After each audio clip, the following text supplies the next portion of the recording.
नमस्कार मित्रों, vision learning point के यूट्यूब चैनल पर आपका स्वागत है। जैसा कि आप जान रहे हैं कि हमारी जो श्रृंखला चल रही थी वो 60 वीडियो की चल रही थी और 60 वीडियो की मैंने यहाँ पे 3 वीडियो आपको भेज दिया है और आज मैं ये जो है उसकी पूरी विस्तृत व्याख्या के साथ जो है यहाँ पर उपस्थित हुआ हूँ। आज हम लोग जो है स्वर के बारे में एक विस्तृत व्याख्या यहाँ पे लेकर के आए हैं, जिसमें अगर किसी को कोई डाउट हो तो उसको अगर एक बार अगर आप इस वीडियो को पूरा प्रारंभ से लेकर के अंत तक देख लेते हैं तो आपको किसी भी प्रकार का कोई डाउट, स्वर से रिलेटेड कोई डाउट नहीं बचेगा। ठीक है, तो आज चलिए हम शुरू करते हैं। आज की जो हमारी व्याख्या है यानी आज का जो हमारा प्रकरण है वो क्या है? स्वर है।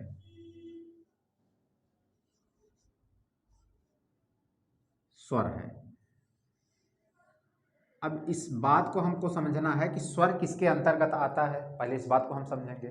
तो ये जो चैप्टर हमारा है वो है वर्णमाला। हिंदी का जो पहला चैप्टर है वो कौन सा चैप्टर है? वर्णमाला है। तो वर्णमाला के अंतर्गत जो है हम लोग सबसे पहले किसकी बात करेंगे? स्वर की बात करेंगे। तो स्वरों की बात से भी पहले हम वर्णमाला की बात कर लेते हैं और वर्ण क्या होता है उस बात को हम समझ लेते हैं। तो आइए पहले हम वर्णमाला के बारे में बात करेंगे, उसके बाद फिर स्वर की बात करते हैं।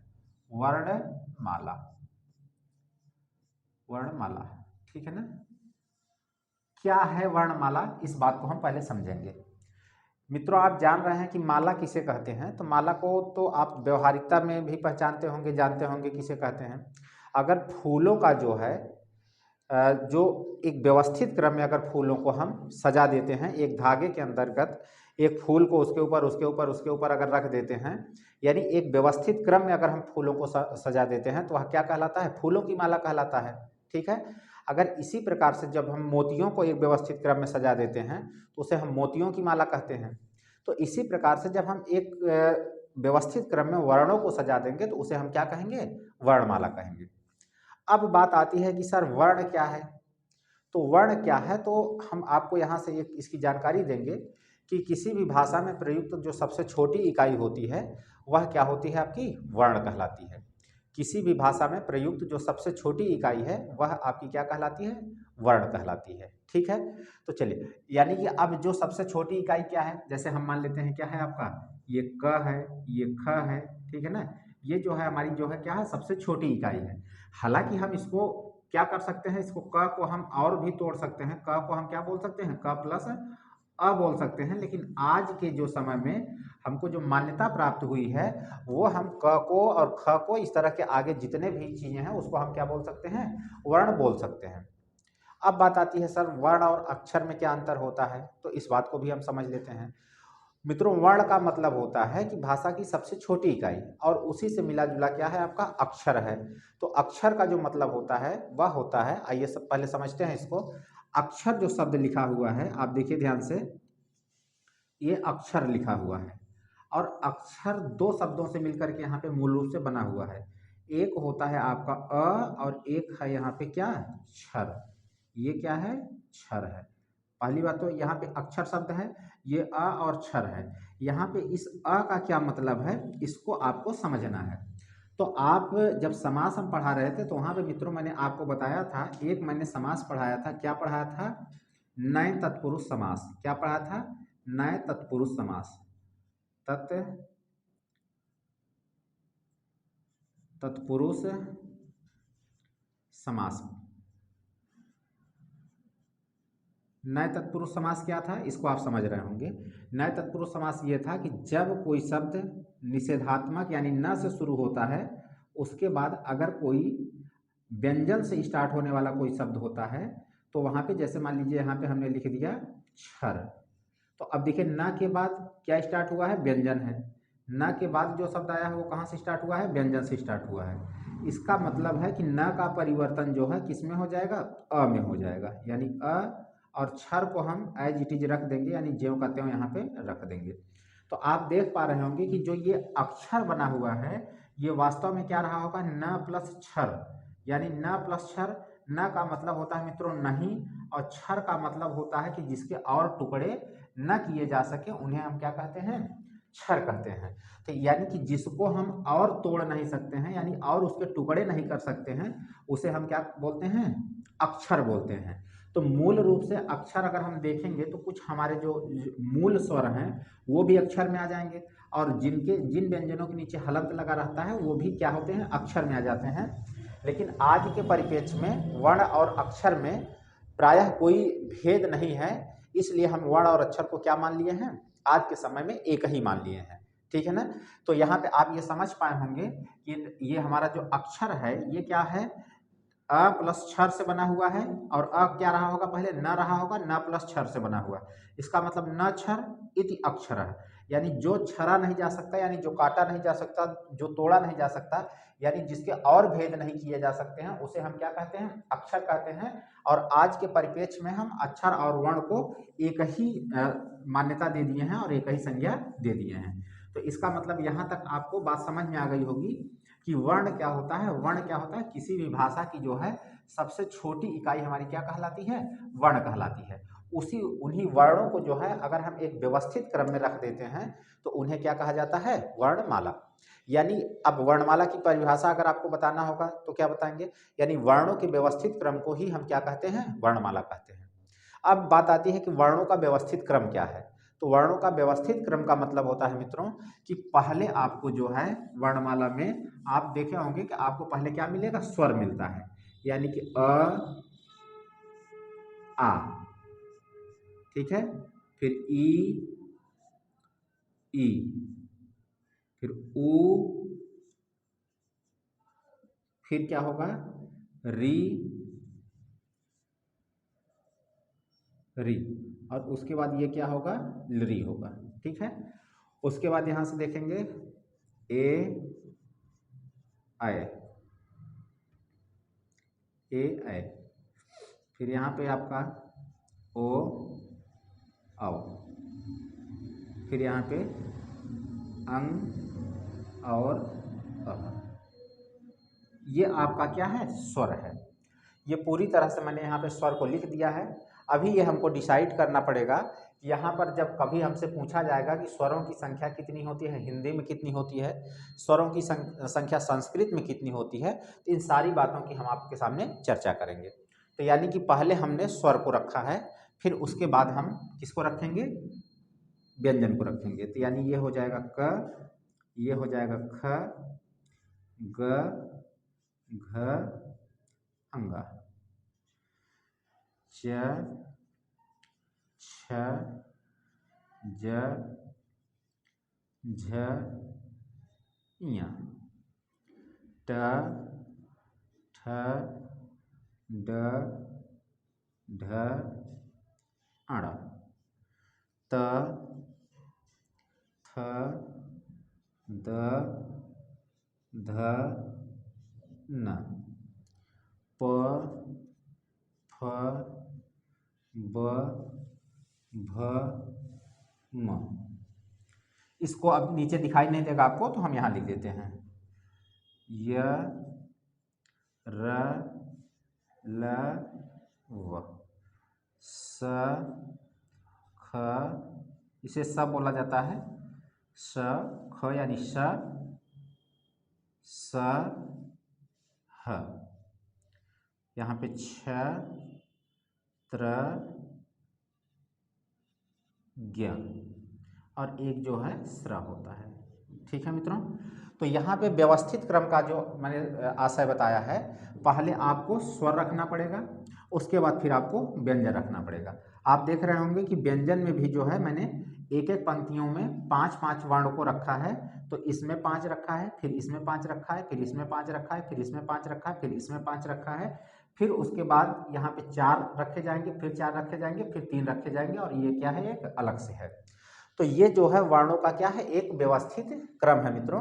तो यहाँ पे हमने देखा कि वर्णमाला को वर्णमाला क्यों कहते हैं, तो हमने परिभाषा बताया कि जब वर्णों को एक व्यवस्थित क्रम में रख दिया जाता है तो उन्हें हम क्या कहते हैं, वर्णमाला कहते हैं। तो वर्णों के व्यवस्थित क्रम में पहले स्वर का नंबर आया है, और फिर किसका नंबर आया है, व्यंजनों का नंबर आया है। तो व्यंजन को जो है हम क्रम से लिखे हैं, और जो यहाँ पे आने वाले वर्ण हैं ये इसके नीचे होने चाहिए। हालांकि थोड़ी दिखने की प्रॉब्लम की वजह से जो है इसको मैंने बगल में लिख दिया है। तो अब हमारी जो बात होगी आज, विस्तृत जो व्याख्या हमारी होगी वह किस पर होगी, स्वरों पर होगी। किस पर होगी मित्रों? स्वरों पर होगी। तो आज हम स्वरों की पूरी चर्चा यहाँ पर करेंगे। तो आइए चलिए देख लेते हैं स्वरों की पूरी चर्चा के दौरान क्या देखना है हमको।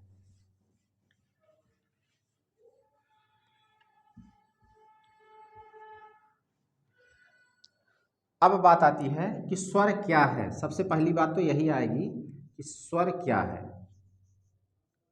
स्वर क्या है? स्वर क्या है? अगर मान लीजिए ये आपसे प्रश्न पूछा जाता है या कोई अगर प्रश्न पूछ लिया आपकी जानकारी के लिए कि स्वर क्या है, तो आपको क्या बताना है स्वर क्या है, ये बात आपको समझना है। संस्कृत में एक परिभाषा दिया गया है, स्वयं राजन्ते इति स्वराः। ठीक है ना? स्वयं राजन्ते इति स्वराः यानी जो खुद में प्रशासक होता है, जो स्वयं में राजा होता है, जो अपना निर्णय लेने के लिए क्या होता है, सक्षम होता है, यानी जिसके ऊपर और किसी का कोई दबाव नहीं होता, जो स्वतंत्र होता है, इन सारी गुणों से जो युक्त होता है, उसे हम क्या कहते हैं? राजा कहते हैं। और उसी राजा के ही तरह यहाँ पे जो है क्या करता है, आपका स्वर काम करता है। इसीलिए इसके बारे में एक बात कही जाती है, स्वयं राजन्ते इति स्वराः, यानी जो स्वतंत्र होता है वो क्या कहलाता है? स्वर कहलाता है। अब बात आती है कि सर स्वतंत्र कैसे, स्वतंत्र क्यों, क्यों इसे स्वतंत्र कहा गया है, क्यों इसे वर्णमाला में पहले रखा गया है? तो इन सब बातों को हम पहले समझते हैं। यानी यहाँ स्वर क्या है, तो आपको बताना पड़ेगा कि जो अपना निर्णय लेने में स्वयं क्या होता है, सक्षम होता है, उसे हम स्वर कहते हैं। आइए इसको जो है इस पर हम अप्लाई करते हैं। तो जब यहाँ पे हम भाषा में बात करते हैं, तो जब हम व्यंजनों का उच्चारण करते हैं तो व्यंजनों के उच्चारण में जो है बिना हम स्वर की सहायता से व्यंजनों का उच्चारण नहीं कर सकते हैं। लेकिन जो है स्वर स्वतः ही क्या होते हैं, उच्चरित होते हैं, उनके उच्चारण में किसी अन्य की कोई आवश्यकता नहीं होती है। इसलिए उन्हें हम क्या कहते हैं? स्वतंत्र कहते हैं। इसलिए उन्हें क्या कहते हैं? राजा कहते हैं। जैसे आप समझिए कि जैसे आप एक बालक हैं, ठीक है ना, आप एक विद्यार्थी हैं, तो अगर आपके जीवन को अगर आगे बढ़ाना है तो अभी आपके माता पिता क्या हैं? आपका आश्रय हैं, यानी आपका सहारा हैं। लेकिन माता पिता जो है स्वयं में क्या हैं? शासक हैं। यानी जब आप चलेंगे तो माता पिता के आदेश से कहीं जाएंगे, और जब माता पिता जाएंगे तो वो खुद निर्णय लेने में सक्षम होते हैं। इसीलिए तो घर का जो मुखिया होता है या जो होते हैं वो क्या होते हैं? पिताजी होते हैं। तो उसी प्रकार से जैसे पिताजी की श्रेणी सबसे ऊपर होती है, उसी प्रकार से ये अपने आप में क्या होता है? स्वयं डिसीजन लेने के लिए क्या होता है? स्वतंत्र होता है। और यह व्यंजनों के उच्चारण में भी क्या करता है? सहयोग करता है। इसलिए इसे क्या कहा जाता है? स्वर कहा जाता है। और इसी नाते इसको कहाँ रखा गया है? वर्णमाला में ऊपर के क्रम में रखा गया है। अब बात आती है कि सर ये तो यहाँ पे जो है ये ऊपर क्यों रखा गया है, इसकी बात हम समझ पाए हैं। अब स्वरों के जो हैं कितने प्रकार होते हैं और स्वरों में कौन छोटा कौन बड़ा होता है, इस बारे में हम लोग समझते हैं। तो अब हम यहाँ देखेंगे स्वरों के प्रकार। क्या देखेंगे भाई? स्वरों के प्रकार। स्वरों के प्रकार देखेंगे मित्रों। जब हम यहाँ स्वरों के प्रकार की बात करेंगे तो आप यहाँ पे दो तीन बातों को समझ लीजिए। स्वर जो होते हैं हमारे, वो कितने होते हैं और कितने प्रकार के होते हैं, इन सब की हम चर्चा कर लेते हैं। तो सबसे पहले हमारे कौन से स्वर होते हैं? मूल स्वर होते हैं। कौन से स्वर होते हैं? मूल स्वर होते हैं। कौन से स्वर होते हैं? मूल स्वर होते हैं। फिर दूसरे नंबर पे जो हमारा स्वर आता है वो कौन सा स्वर होता है? दूसरे नंबर पे वो हमारा होता है दीर्घ स्वर। क्या होता है? दीर्घ स्वर होता है। स्वर मूल स्वर को मित्रों हम क्या बोलते हैं? ह्रस्व स्वर बोलते हैं। क्या बोलते हैं? ह्रस्व स्वर। ठीक है ना? और ये हमारा क्या होता है? दीर्घ स्वर होता है। और एक जो तीसरा होता है वह आपका क्या होता है? संयुक्त स्वर होता है। क्या होता है? संयुक्त स्वर होता है। संयुक्त स्वर। तो ये हमारे यहाँ पे मूल रूप से जो है स्वर कितने रूप के होते हैं? तीन रूप के होते हैं। एक मूल स्वर आपका होता है, एक दीर्घ स्वर होता है, एक संयुक्त स्वर होता है। तो मूल स्वर क्या होता है, इसको हम थोड़ा सा समझने का प्रयास करते हैं। मूल का मतलब क्या होता है, पहले आप इसको समझिए। मूल का मतलब मित्रों ये होता है कि जैसे मान लीजिए जिसके निर्माण में प्रकृति के अलावा कोई और सहयोग नहीं किया है, वह आपका क्या कहलाता है? मूल कहलाता है। अगर मान लेते हैं कि अगर आप एक फसल ले लीजिए चना, ठीक है ना। तो चना जो है वो प्रकृति में पैदा हुआ है, यानी उसके पैदा होने में यानी चने के निर्माण में प्रकृति के अलावा किसी का कोई सहयोग नहीं है। लेकिन अगर उसी चने के प्रोडक्ट से मान लीजिए हम कोई क्या बनाते हैं, पकौड़ा बनाते हैं, तो पकौड़े के निर्माण में जो है बेसन की आवश्यकता हुई है, तो यानी पकौड़ा मूल नहीं है आपका, यानी बेसन की आवश्यकता पड़ी, यानी बेसन भी मूल नहीं है। बेसन किससे बना हुआ है, चने से बना है। तो कहने का हमारा ये मतलब हुआ कि जब जिसका निर्माण किसी अन्य की सहायता से होता है वह मूल नहीं कहलाता है, लेकिन जिसका निर्माण स्वतः होता है यानी प्रकृति की सहायता से होता है यानी प्रकृति में होता है, वो क्या कहलाता है, मूल कहलाता है। तो यहाँ पे एक छोटी सी बात समझना है कि जिसके निर्माण में अन्य किसी का कोई आवश्यकता नहीं है उसे हम क्या बोलेंगे, मूल बोलेंगे। तो आइए देखते हैं मित्रों, अगर यहाँ पे हम देखना शुरू करते हैं, ठीक है ना, तो ये जो हमारा अ लिखा हुआ है, ये जो अ लिखा हुआ है ये अ, ठीक है ना, आप ध्यान से देखिए, इसके निर्माण में किसी की कोई आवश्यकता नहीं है। ये जैसे था प्रारंभ में, ये स्वतः ही ये ऐसे था, ठीक है। तो यहाँ पे ये अ हमारा जो है ये क्या हो जाएगा, मूल हो जाएगा। इतनी बात आपको समझ में आई होगी। लेकिन आ के बारे में अगर हम बताएंगे तो आ जो है हमारा, ये आपका बना किससे है, यानी अ प्लस अ से मिलकर के बना है। किससे मिलकर के बना है, अ प्लस अ से मिलकर के बना है। तो यह किन दो चीजों से मिलकर के बना है, अ और अ से मिलकर के बना हुआ है। इसका मतलब है कि आ के निर्माण में 2 बार अ का सहयोग है, इसलिए यह मूल नहीं है। तो यहां से मूल क्या हुआ मित्रों, यहां से मूल क्या हुआ, मूल हमारा क्या हुआ, अ हुआ। बात समझ में आ गई, अ, ठीक है। अब इसी प्रकार से अगर यहाँ पे देखेंगे तो ये जो हमारी छोटी ई है, इसके निर्माण में किसी की आवश्यकता नहीं है, ठीक है ना। यह जिस प्रकार बनी थी स्वतः ही अपने आप ये बनी थी, यानी कि जिन विद्वानों के द्वारा बनाया गया है। लेकिन अगर यहाँ पे बड़ी ई की अगर हम बात करते हैं तो बड़ी ई के निर्माण में 2 बार ई की आवश्यकता है। किसकी आवश्यकता है, 2 बार ई की आवश्यकता है, इसलिए यह मूल नहीं है, ठीक है ना। और हमने बताया है कि जिनके निर्माण में किसी अन्य की भी आवश्यकता होती है वह मूल नहीं कहलाते हैं। मूल का मतलब क्या होता है, जिनका निर्माण प्रकृति में होता है और किसी अन्य की सहायता उसमें नहीं की जाती है, इसका मतलब यह मूल नहीं है। तो मूल यहाँ से क्या निकला मित्रों, ई निकला। फिर इसी प्रकार से अगर हम ऊ में देखते हैं तो ऊ के भी निर्माण में किसी की आवश्यकता नहीं है, ऊ क्या है, स्वतंत्र है। लेकिन इस ऊ के निर्माण में 2 बार, इस छोटे ऊ की 2 बार हम संयोग करेंगे तब जाकर के बड़ा ऊ बनेगा। इसी प्रकार से अगर हम री की बात करते हैं तो री खुद में क्या है, स्वतंत्र है, यानी ये हमारा क्या है, स्वतंत्र है। तो आप देखेंगे मित्रों, यहाँ लिखने के लिए तो मैंने जो लिखा है उसको हम बाद में समझाएंगे, लेकिन अगर हिंदी में अगर हम बात करते हैं, हिंदी में बात करते हैं कि मूल स्वरों की संख्या कितनी होती है, हिंदी में मूल स्वरों की संख्या की अगर हम बात करेंगे कि मूल स्वरों की संख्या कितनी होती है, तो आप देख पा रहे होंगे कि एक ये स्वर है मूल, एक ये स्वर है मूल, एक ये स्वर है मूल और एक ये स्वर है मूल। यानी कि अगर आपसे कभी पूछा जाएगा कि हिंदी में मूल स्वरों की संख्या कितनी होती है, तो हिंदी में मूल स्वरों की संख्या कितनी होती है, 4 होती है। हिंदी में मूल स्वरों की संख्या कितनी होती है, 4 होती है। कौन कौन से हैं यहाँ पे मूल स्वर, कौन कौन से हैं मूल स्वर, यहाँ पे अ है, ई है, ऊ है, री है, यानी अ है, ई है, ऊ है और री है, ठीक है ना। ये तो यानी हिंदी में कभी आपसे पूछा जाएगा कि मूल स्वरों की संख्या कितनी होती है, तो हिंदी में मूल स्वर कितने हैं मित्रों, अ, ई, ऊ, री, यानी 4 मूल स्वर आपके हिंदी में हैं। तो ये कई बार प्रश्न पूछा गया है कि मूल स्वरों की संख्या क्या होती है, कितनी होती है, तो मूल स्वरों की संख्या 4 है। आप ये बात समझ गए होंगे कि ये मूल स्वर को मूल स्वर क्यों कहा जाता है, क्योंकि ये किसी के निर्माण में सहायक बन सकते हैं, लेकिन इनके निर्माण में कोई सहायता नहीं दिया हुआ है, इसलिए क्या है, यह मूल स्वर है। अब बात आती है दीर्घ स्वर, ठीक है ना। तो इसको हम पहले साइड में कहीं कुछ बात समझ लेते हैं, उसके बाद फिर आगे इसकी व्याख्या करते हैं। देखिए, ये जो आपका दीर्घ स्वर है, दीर्घ स्वर और संयुक्त स्वर, दीर्घ स्वर और संयुक्त स्वर, और क्या है, संयुक्त स्वर है, दीर्घ स्वर है और संयुक्त स्वर है। इन दोनों स्वरों को हम बोलते हैं संध्यक्षर।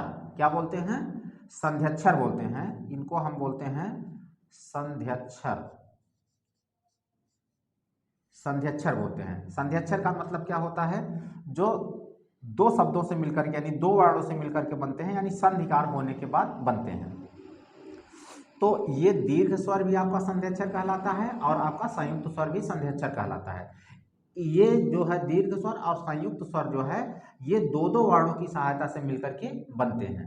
तो दो दो वर्णों की सहायता से मिलकर के बनते हैं। आइए इस बात को हम पहले समझने का प्रयास करते हैं, कैसे दो दो वर्णों की सहायता से मिलकर के बनते हैं और दीर्घ स्वर और संयुक्त स्वर में अंतर क्या होता है, इस बात को जरा सा भी हम समझते हैं।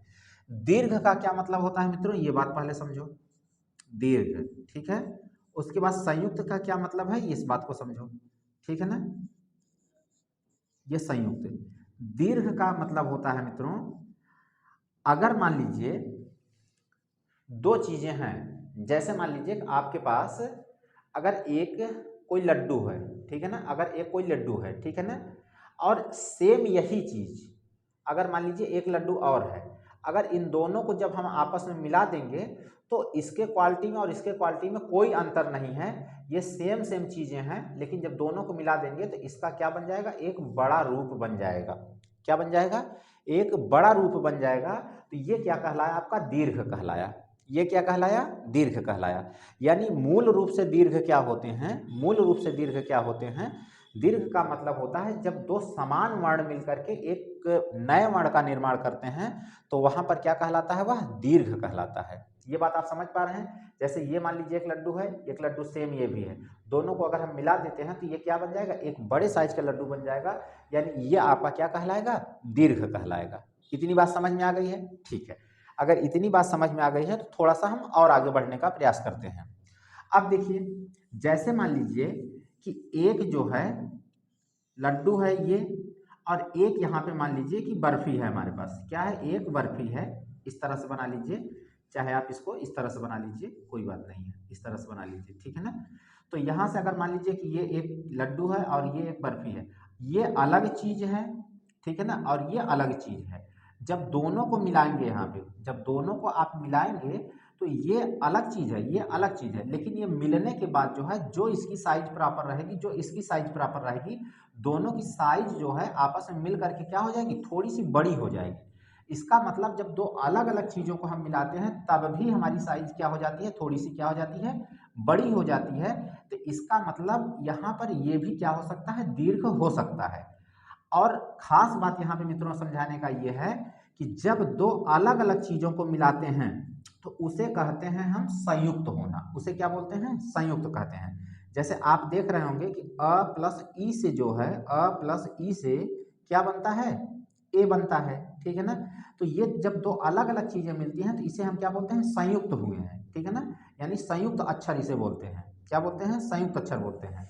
तो आप देख पा रहे होंगे कि जो ये संयुक्त अक्षर बना हुआ है, मान लीजिए कि ये वाला जो मैंने फिगर बनाया है ये है, और ये वाला फिगर ये है, दोनों अलग अलग चीजें हैं, तो ये तो आपका संयुक्त अक्षर तो रहेंगे, यानी संयुक्त अक्षर तो रहेंगे ही रहेंगे, लेकिन इनकी साइज भी बढ़ जाएगी। तो इसका मतलब ये क्या हो जाएंगे, दीर्घ अक्षर भी हो जाएंगे। तो दीर्घ अक्षर हो जाएंगे, इसका मतलब क्या है, तो दीर्घ अक्षर का मतलब, दीर्घ अक्षर आप देख रहे हैं ये भी हो जाएगा, इसका मतलब अ प्लस अ से मिलकर के बना है, अ प्लस अ से मिलकर के बना है, इसका मतलब ये दीर्घ हो जाएगा। ये बात समझ में आ रही है, ठीक है।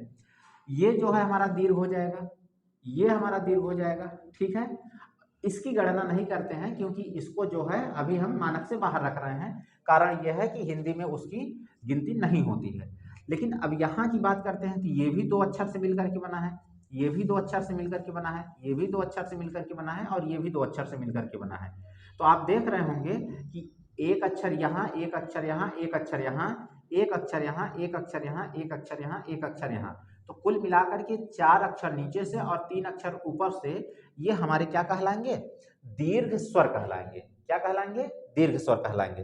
तो दीर्घ स्वरों की संख्या मित्रों कितनी हो गई है, 7 हो गई है। अगर जो मैंने बात बताया है उसको आप पीछे जा करके एक बार फिर से क्लास को देखिए तो बातें दोबारा समझने में आपको ज्यादा क्लियर होंगी। तो दीर्घ स्वरों की संख्या कितनी होती है, 7 होती है। तो कौन कौन से हैं, यहाँ पे बड़ा आ है, बड़ी ई है, बड़ा ऊ है, और यहाँ पे ए है, ऐ है, ओ है, और औ है। यानी ये जो है हमारे, ये क्या कहलाएंगे, दीर्घ कहलाएंगे। यानी हम संयुक्त अक्षरों को दीर्घ कह सकते हैं, लेकिन ये जो दीर्घ अक्षर हैं उनको हम संयुक्त नहीं कर सकते हैं। ये जो संयुक्त हमारे अक्षर हैं, जैसे ये है, ये है, ये है, ये है, ये संयुक्त अक्षर हैं, संयुक्ताक्षर हैं। इनको हम क्या कर सकते हैं, दीर्घ कर सकते हैं, क्योंकि हमने बताया है कि जब दो अलग अलग चीजों को मिलाएंगे तो उन्हें हम संयुक्त बोलते हैं। ठीक है ना। जैसे एक परिवार में मान लीजिए कोई एक पिता है, ठीक है ना। अगर पिता हैं, अगर इनके 4 बच्चे हैं, ठीक है ना, तो इनका परिवार हम कहेंगे कि बड़ा है।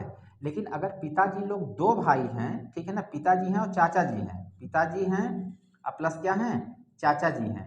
अगर भले इन दोनों को मिला करके अगर इनका एक बच्चा हो, इनका एक बच्चा हो, एक बच्चा इनका है, एक बच्चा इनका है, तो टोटल भले 2 ही बच्चे हैं, लेकिन ये परिवार संयुक्त परिवार कहलाएगा। लेकिन ये पिताजी हैं, अगर इनके अकेले 4 बच्चे हैं, तो ये परिवार इनका क्या कहलाएगा, बड़ा परिवार कहलाएगा। तो यहाँ 2 अलग अलग लोग मिले हैं, इसलिए इनका परिवार क्या कहलाएगा, आपका संयुक्त परिवार कहलाएगा। तो उसी प्रकार से यहाँ पे ये अलग चीज है, यहाँ पे ये अलग चीज है, दोनों को मिलाएंगे तो आकृति तो बड़ी हो जाएगी, इसके वजह से इसको दीर्घ भी कह सकते हैं। लेकिन मूल रूप से ये कौन सा स्वर बना है, संयुक्त स्वर बना है।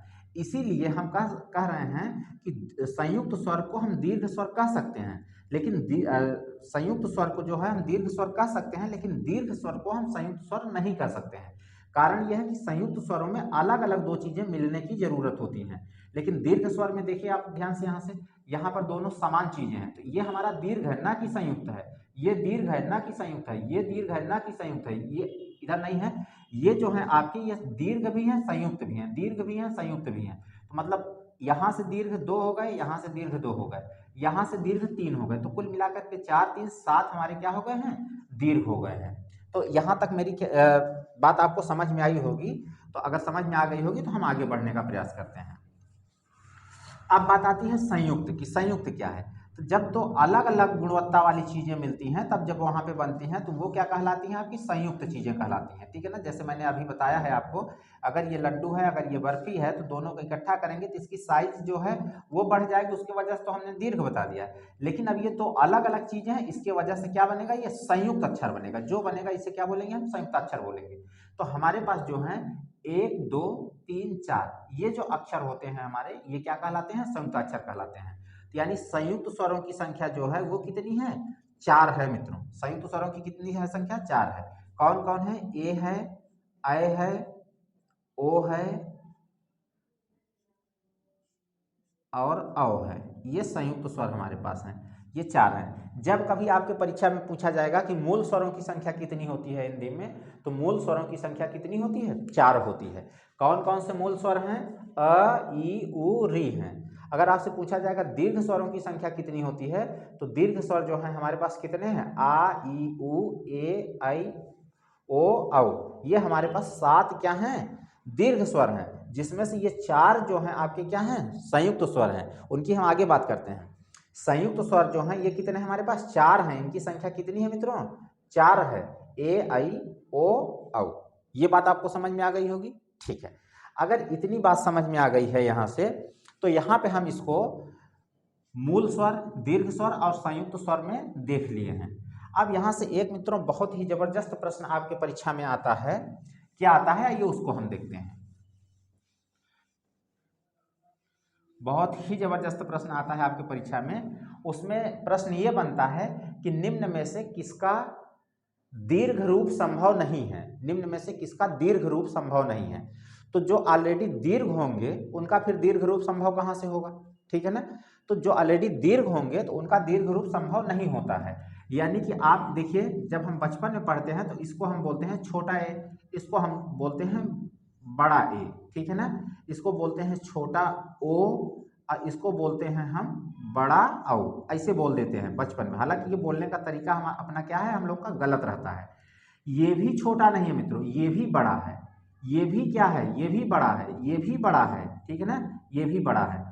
यहाँ पे इसके तुलना में इसको आप छोटा समझ रहे हैं, इसके तुलना में इसको छोटा समझ रहे हैं, तो हम छोटा ऐसे एड़ी, बड़ा ऐसे ऐनक ऐसे पढ़ देते हैं। लेकिन ये बात गलत है।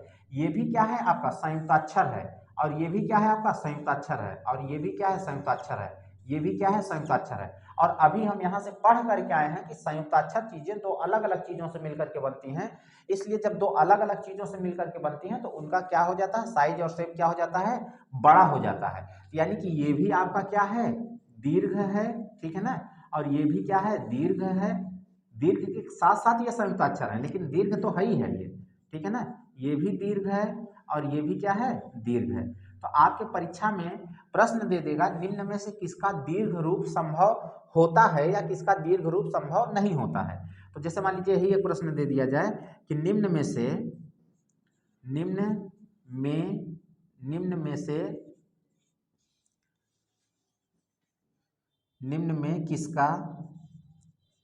किसका दीर्घ रूप संभव है, दीर्घ रूप संभव है। मान लीजिए ये प्रश्न दे दिया जाए और विकल्प में दे दिया जाए औ,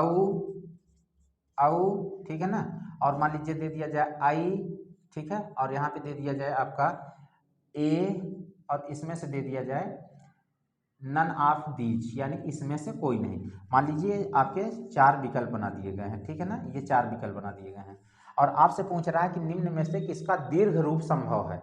तो मित्रों आप जान रहे हैं कि इसको आप देखेंगे तो आप खुद ही जान रहे हैं कि ये दीर्घ है, इसको देखेंगे तो आप समझ जाएंगे कि ये दीर्घ है, लेकिन इसको देखने के बाद आपके मन में एक बार के लिए डाउट बनेगा, यार ये तो हमने कभी पढ़ा है ये छोटा होता है छोटा ए, लेकिन छोटा ए नहीं है, ये भी क्या है आपका दीर्घ है। तो इसका मतलब कभी गलती से ये मत करिएगा कि इसका दीर्घ रूप संभव हो जाएगा। इसमें विकल्प आपका कौन सा सही होगा, NOT सही होगा, यानी इसमें से कोई नहीं, यानी नन ऑफ दीज, यानी जो विकल्प हमारे दिए गए हैं उसमें से कोई किसी का दीर्घ रूप संभव नहीं होता है। इतनी बात मेरे ख्याल से समझ में आ गई होगी। तो यहाँ से ऐसे क्वेश्चन पूछे जाएंगे कि निम्न में से किसका दीर्घ रूप संभव नहीं है, निम्न में से किसका लघु रूप संभव नहीं है, तो इसका दीर्घ रूप संभव नहीं होता है, ठीक है मित्रों, ठीक है। और किसका लघु रूप संभव नहीं है, अ का, ई का, उ का और री का, ये 4 जो होते हैं इनका लघु रूप संभव नहीं होता है, इनका दीर्घ रूप संभव नहीं है, ये ऑलरेडी दीर्घ है, यानी इनका जो है इनका दीर्घ रूप संभव नहीं है, संभव नहीं है। लेकिन अगर हम ये कहें कि किसका लघु रूप संभव नहीं है, यानी अ का नहीं है, ई का नहीं है, उ का नहीं है, री का नहीं है, ये जो छोटे छोटे हैं ये ऑलरेडी छोटे हैं, अर्थात पहले से ही ये छोटे हैं, तो इनका लघु रूप कहाँ से हम लाएंगे। तो इसका मतलब है कि इनका जो है इनका लघु रूप यानी ह्रस्व रूप संभव नहीं है, संभव नहीं है। यहां से मित्रों कई बार क्वेश्चन पूछा गया है कि किसका दीर्घ रूप संभव नहीं है और किसका लघु रूप संभव नहीं है। तो आप एक शब्द में इसको समझ लीजिए कि जो पहले से बड़ा है उसका फिर बड़ा रूप क्या संभव होगा, या जो पहले से छोटा है उसका फिर छोटा रूप क्या संभव होगा। तो ये जो वर्ण है ये पहले से छोटे हैं तो फिर इनका लघु रूप संभव नहीं है, और ये सारे जो वर्ण दिए गए हैं ये पहले से बड़े हैं यानी दीर्घ हैं, इनका बड़ा रूप संभव नहीं है। शार्ट भाषा में इतने में हम इसको समझ सकते हैं, ठीक है। अगर इतनी बात समझ में आ गई है तो चलिए हम इसके बारे में कुछ और जानकारी लेने का प्रयास करते हैं।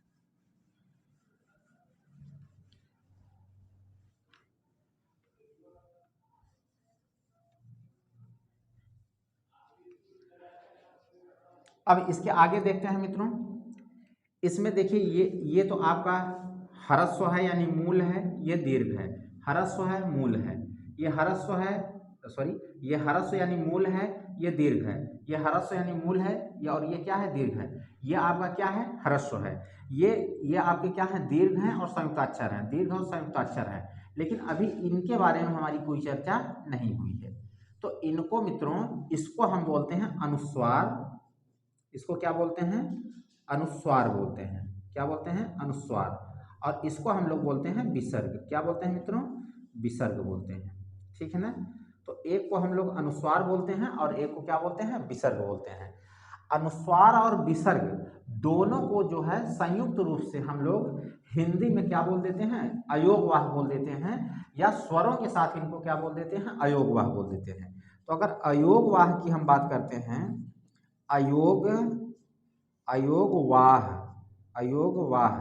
अयोगवाह कौन कौन से हैं जो स्वर में हैं, तो अयोगवाह हमारे हैं अं और क्या अह, इनको जो है हम क्या बोलते हैं अयोगवाह बोलते हैं। अब सबसे बड़ा प्रश्न उठता ये कि सर इनको अयोगवाह क्यों बोलते हैं, और अयोगवाह का मतलब क्या होता है कि जो हम इनको अयोगवाह बोलना शुरू कर देते हैं। अयोगवाह इन्हें हम क्यों बोलते हैं और अयोगवाह का मतलब क्या होता है। अभी थोड़ी देर पहले मित्रों मैंने आपको यहाँ पे एक समास की चर्चा किया था जिसका नाम है नए तत्पुरुष समास। एक समास की चर्चा किया था जिसका नाम है नए तत्पुरुष समास।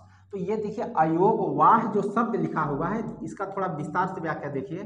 अ प्लस योग प्लस वाह, ये कुल मिलाकर के जो अयोगवाह शब्द लिखा हुआ है ये मतलब यहाँ पे तीन शब्दों का योग है जो पूरा मिलाकर के एक शब्द बना हुआ है अयोगवाह। और आप ये बहुत अच्छे से जान रहे हैं कि ये क्या रहा होगा, पहले न रहा होगा, क्योंकि न तत्पुरुष समास हम वीडियो प्रारंभ होने के समय ही बता दिए थे।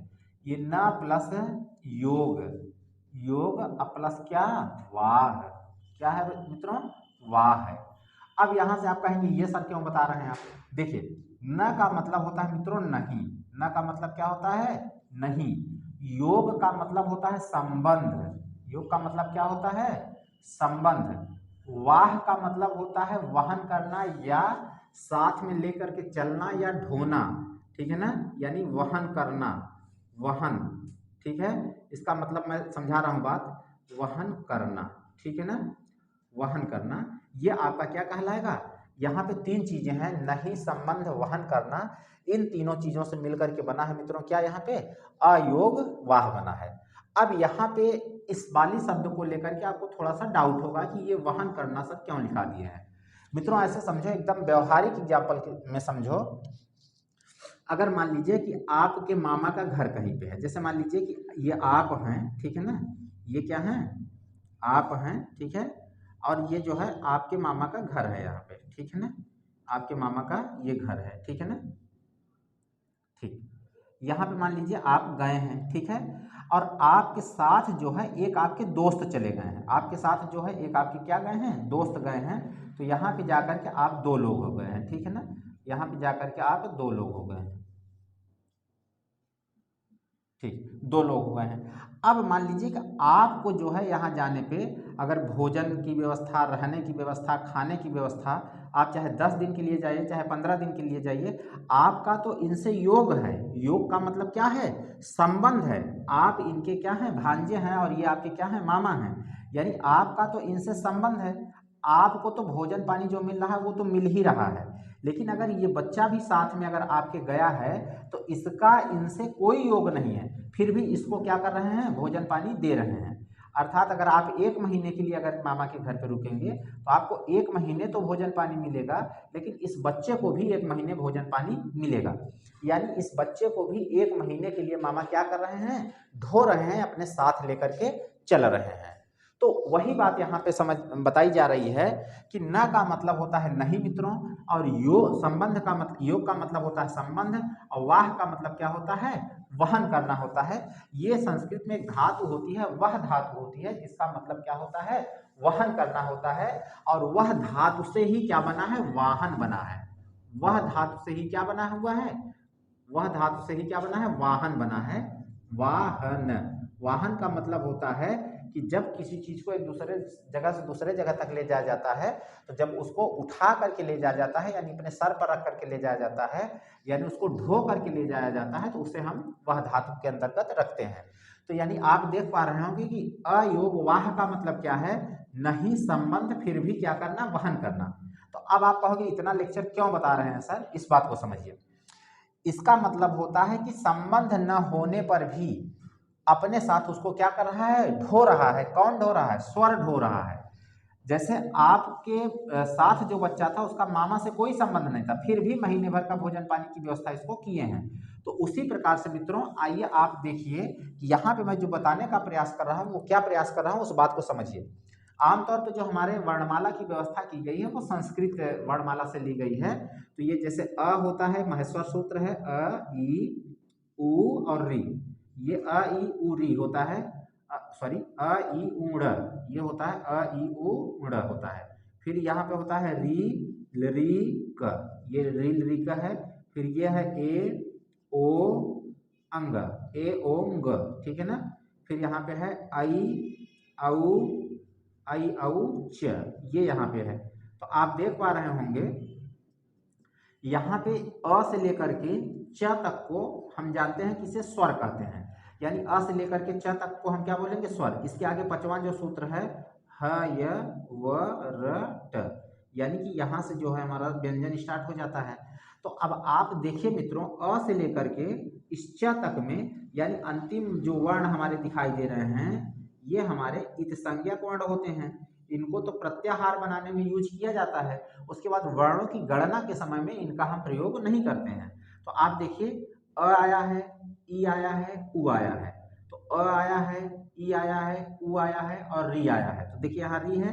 फिर री जो है ये मूल रूप से संस्कृत का है, तो मैंने वहां पे आप प्रारंभ में देखे होंगे लिखा था, मैंने वहां पे मिटा दिया है अभी, ठीक है ना, क्योंकि हमारी हिंदी की क्लास चल रही है। तो री भी आपका क्या है स्वर है। उसके बाद देखिए ए आया है तो यहाँ पे है, आई आया है यहाँ पे है, ओ आया है यहाँ पे है, औ आया है यहाँ पे है। तो इसका मतलब आप देख रहे हैं। अच्छा, आप कहेंगे कि सर यहाँ भी तो आया है, तो इसके जो है कई प्रकार होते हैं, किसी के 12 प्रकार होते हैं, किसी का 18 प्रकार होते हैं। तो उसमें जो है अ के साथ आ जो है इन्हीं के प्रकारों की श्रृंखला में आ जाता है। तो इनके साथ जो है ये भी इसी का प्रकार है, इनके साथ ये भी इसी का प्रकार है, तो यह इनके साथ है ही है। जैसे आप गए हों या आपके बड़े भाई गए हों, बात एक ही है, ठीक है ना। कोई बाहर का तो लड़का नहीं गया है मामा के घर, आप गए हैं, आपके बड़े भाई गए हैं, तो चाहे ये गए हैं चाहे इनके बड़े भाई गए हैं, तो उनका तो संबंध है ही है मामा से, तो वहां रहेंगे तो नाश्ता पानी तो मिलेगा ही मिलेगा। तो इसी प्रकार से यहाँ पे देख रहे हैं ये चीजें यहाँ पर उपस्थित हैं, ये चीजें यहाँ पर उपस्थित हैं, ये चीजें यहाँ पर हैं, और ये री यहाँ पर उपस्थित है। और री संस्कृत का है, उसको अभी हम गणना नहीं करेंगे। ए आई ओ औ ये सारी चीजें यहाँ पर उपस्थित है। लेकिन मित्रों आप देख रहे हो कि ये चीजें उपस्थित नहीं है, यहाँ पे ये चीजें उपस्थित नहीं है। यानी कहने का मतलब है कि स्वर के परिवार में जहां से स्वरों की उत्पत्ति हुई है, जहां से स्वरों को हमने निकाला है, यानी महेश्वर सूत्र में अ ई उ ऋ री का ए औंगा आई औ च, यानी अ से लेकर के च तक, यानी पहले नंबर से लेकर के चौथे नंबर तक के सूत्र में कहीं भी अंग और अह नहीं आया हुआ है। जब इनके साथ नहीं आया हुआ है तो क्या इनका इनसे कोई संबंध है, क्या कोई योग है क्या इनका इनसे? नहीं है, कोई संबंध नहीं है और कोई योग नहीं है। फिर भी आप देख रहे होंगे कि जहां भी स्वर लिखा जाता है वहां पर अंग और अह इनके साथ ही हमेशा रहता है, यानी स्वर जो है ये अंग और अह को अपने साथ लेकर के चलता है, हमेशा साथ लेकर के चलता है। इसलिए योग न होने पर भी इनका क्या कर रहा है, वहन कर रहा है, इनको ढोए जा रहा है, ढोए जा रहा है, अपने साथ लिए चला जा रहा है। इसलिए इनको हम क्या कहेंगे मित्रों, अयोगवाह कहेंगे। क्या कहेंगे? अयोगवाह कहेंगे। मेरे ख्याल से अयोगवाह की इतनी शानदार व्याख्या जितनी जो आपने सुना है, इसके माध्यम से आपको पूरी बात समझ में आ जानी चाहिए। तो आपसे परीक्षा में सवाल पूछेगा कि अयोगवाह वर्णों की संख्या कितनी होती है, तो आप यहाँ पे अयोगवाह वर्णों की संख्या को जो है कितनी बताएंगे, या अयोगवाह वर्ण कितने होते हैं, तो आप 2 बताएंगे, यानी अंग और अह, ये आपके अयोगवाह है। लेकिन यही मित्रों जब हम संस्कृत में चलेंगे तो जिह्वा मूली उपधमानी ये कुछ और हो जाते हैं, लेकिन उनकी हम यहाँ पे चर्चा नहीं करेंगे। तो हमारा जो प्रश्न पूछेगा वो क्या बोलेगा, सीधा सीधा पूछेगा कि हिंदी वर्णमाला में अयोगवाह वर्णों की संख्या कितनी होती है। तो अयोगवाह वर्ण कितने हैं हमारे? अयोगवाह वर्ण 2 हैं, अंग और अह। ये जो पहला वाला अयोगवाह वर्ण है इसे हम अनुस्वार कहते हैं, और ये जो दूसरा वाला है इसे हम क्या कहते हैं, विसर्ग कहते हैं। मेरे ख्याल से इतनी बात मेरे मित्रों समझ में आ गई होगी। तो चलो इतनी बात समझ में आ गई है, तो फिर इसके बारे में कुछ हम आगे की चीजें समझने का प्रयास करते हैं।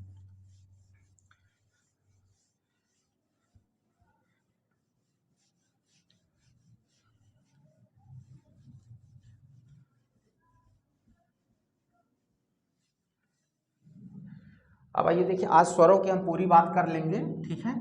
तो यहाँ पे अगर हम फिर से एक बार बात करते हैं, स्वर हमारे अ और आ है, ठीक है ना, ई और ई है, ठीक है। ये कुछ लिखा नहीं गया है, ये ऑब्लिक करके मैंने लिखा है।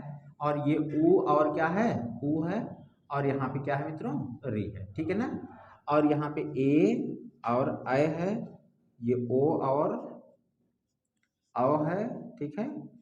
अंग और अह है, तो अंग और अह।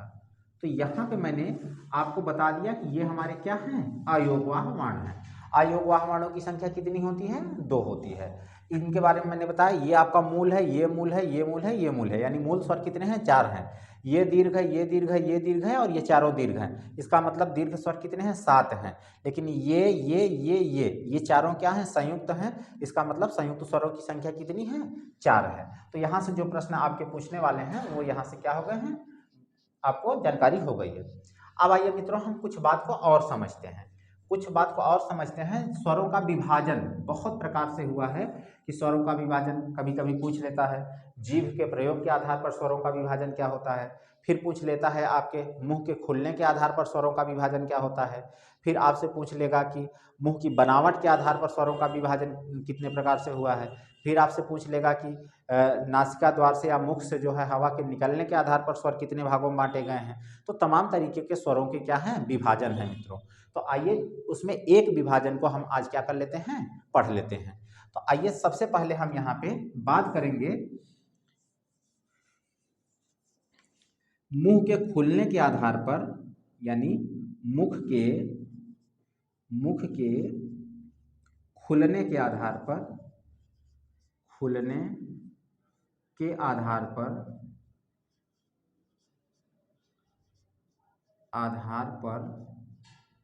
स्वरों का विभाजन,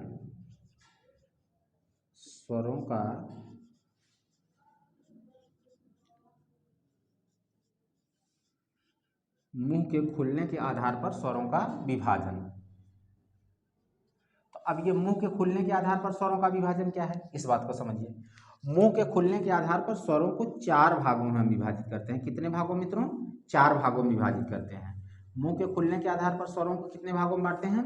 4 भागों में बांटते हैं। आपसे सीधे सीधे परीक्षा में यह प्रश्न किया जाएगा कि मुख के खुलने के आधार पर स्वरों को कितने भागों में विभाजित किया गया है। तो मुंह के खुलने के आधार पर स्वरों को 4 भागों में विभाजित किया गया है। अब बात आती है कि 4 भाग वो कौन कौन से हैं सर, ठीक है ना। तो पहले मैं आपको बता दूं, पहले भाग को हम बोलते हैं विवृत। क्या बोलते हैं? विवृत।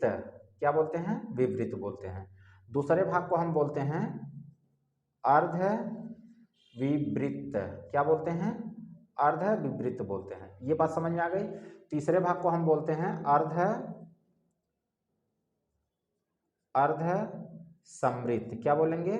समृत। और चौथे भाग को हम क्या बोलेंगे? समृत बोलेंगे। ठीक है ना। ठीक। तो ये हमारे पास 4 भाग हैं, ठीक है। ये तीसरा, ये चौथा, 4 भाग हैं हमारे पास। पहला आपका क्या है? विवृत है, अर्ध विवृत है, अर्ध समृत है और क्या है? समृत है।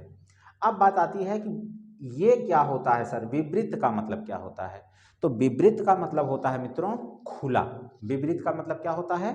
खुला होता है, यानी पूरी तरह से खुला, यानी ओपन। ठीक है ना। ये क्या होता है? ओपन। यानी कि जब पूरी तरह से मुंह खुला रहे उसे हम क्या कहेंगे? ओपन कहेंगे, यानी विवृत कहेंगे। यानी इसे हम क्या बोल सकते हैं? खुला बोल सकते हैं। अर्ध विवृत का मतलब, विवृत का मतलब तो ओपन हो गया, अर्ध का मतलब आधा हो गया। तो यानी कि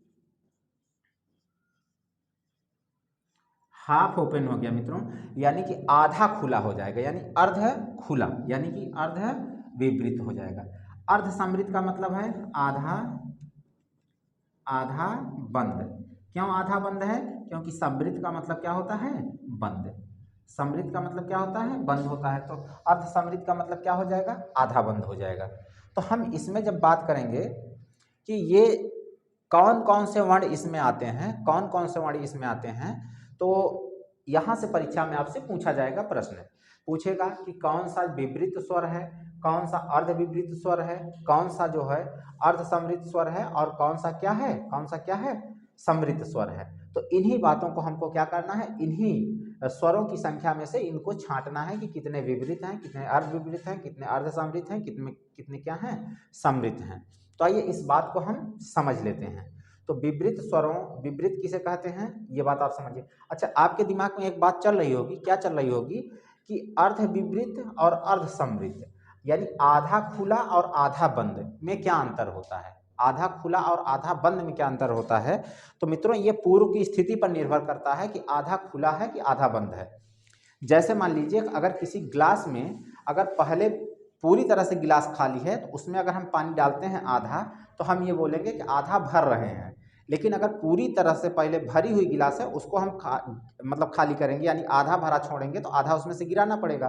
तो है तो आधा ही, लेकिन पहले की स्थिति कैसी है, अगर पूरी भरी है तो उसे हम क्या बोलेंगे, आधा खाली किए हैं। अब पूरी खाली है तो उसे हम क्या बोलेंगे, आधा भरे हैं। तो इसी प्रकार से यहाँ पे जो ये विभाजन हुआ है वो हुआ है। कहने का मतलब जब किसी भी वर्ण को बोलते समय आपका मुख पूरा खुल जाएगा तो उसे हम विवृत बोलेंगे। अगर मान लीजिए पहले से मुंह बंद है फिर आधा खुला तो उसे हम अर्ध विवृत बोलेंगे। अगर पहले से मुंह खुला हुआ है और बोलते समय अगर पूरी तरह से बंद हो गया तो उसे हम समृत बोलेंगे, और आधा ही बंद हुआ तो उसे हम क्या बोलेंगे, अर्ध समृत बोलेंगे। ठीक है, तो यहाँ से आप ये समझ पा रहे होंगे, परीक्षा में बच्चे भूल जाते हैं कि ये विवृत क्या है और विवृत का मतलब क्या होता है। इस बात को आप समझ लीजिए मित्रों। हालांकि ये हास परिहास वाली बात है। देखिए विवृत अगर लिखना होगा तो पहले हमको इतनी कहानी करना होगा, जैसे वी लिखना होगा तो पहले हम इतना लिखे हैं। तो अब आप मान के चलिए कि इसको ट्रिक के रूप में याद करिए, तो ए ऐसे जोड़ दीजिए तो ये क्या हो जाएगा, ओपन, यानी विपरीत का मतलब क्या हो जाएगा, ओपन। अगर एक क्लियर हो गया तो सारी बातें वहां से क्या हो जाएंगी, क्लियर हो जाएंगी। ठीक है मित्रों, तो आइए हम देख लेते हैं कि विपरीत, अर्ध विपरीत, अर्ध समृत और समृत में कौन कौन से वर्ण आते हैं। यहाँ से हम देख लेंगे, उसके बाद यहाँ से वीडियो थोड़ी सी लंबी हो रही है और इसका जो अगला पार्ट होगा विस्तृत व्याख्या वाली, वो अगले वीडियो में हम बना करके स्वर को आपको क्या कर देंगे, कंप्लीट तरह से यहाँ से प्रोवाइड करा देंगे। तो यहाँ पे हम देखेंगे विवृत, विवृत, ठीक है ना, ये विवृत है। विवृत में मित्रों क्या आएगा, आ आता है। विवृत में क्या आता है, आ। आप इसको बोल करके देख लीजिए, आपका मुंह पूरी तरह से खुला रहेगा, आ, ठीक है ना। और अर्ध विवृत में क्या आएगा, आप ये देख लीजिए, ये अर्ध विपरीत। अर्ध विपरीत में मित्रों क्या आता है, ये बात आप जरा सा देख लीजिए। अर्ध विपरीत में आएगा अ, ठीक है, आएगा आई, आएगा औ, और आएगा आ। क्या आएगा, ये ऐसे लिख दीजिए, ये आ जाएगा आ, ठीक है ना, ये ठीक है। ये अ आएगा, आई आएगा, औ आएगा और आ आएगा, तो ये किस में आएगा, अर्ध विपरीत में आएगा। फिर हम जो बात करेंगे यहाँ से अर्ध समृत की बात करेंगे, ठीक है ना। अर्ध समृत, समृत का मतलब होता है मित्रों बंद, तो अर्ध समृत का मतलब आधा बंद। तो अर्ध समृत की बात करेंगे तो अर्ध समृत में आता है ए और क्या आता है, ओ। क्या आता है मित्रों, ए और ओ आता है, ठीक है ना।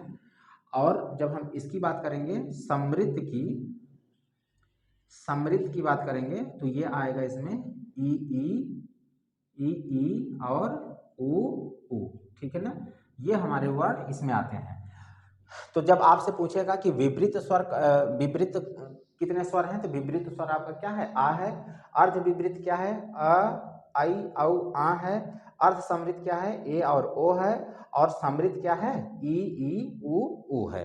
तो यहाँ से मित्रों आपने देखा होगा कि जो हमने इसकी श्रृंखला स्टार्ट किया था, क्योंकि वीडियो बड़ा हो जा रहा है इस वजह से हमको यहीं पे रोकना पड़ रहा है। इसको हम अगले वीडियो में जो है पार्ट 2 के नाम से डाल देंगे, विस्तृत व्याख्या वर्णमाला पार्ट 2 के नाम से। तो इसको भी देखिए, उसको भी देखिए। तो आज के लिए इतना ही मित्रों। अगर आपको इसमें कोई कंफ्यूजन, कोई डाउट हो तो आप तुरंत कमेंट बॉक्स में आप तुरंत कंप्लेन करिए या अपनी शिकायत भेजिए।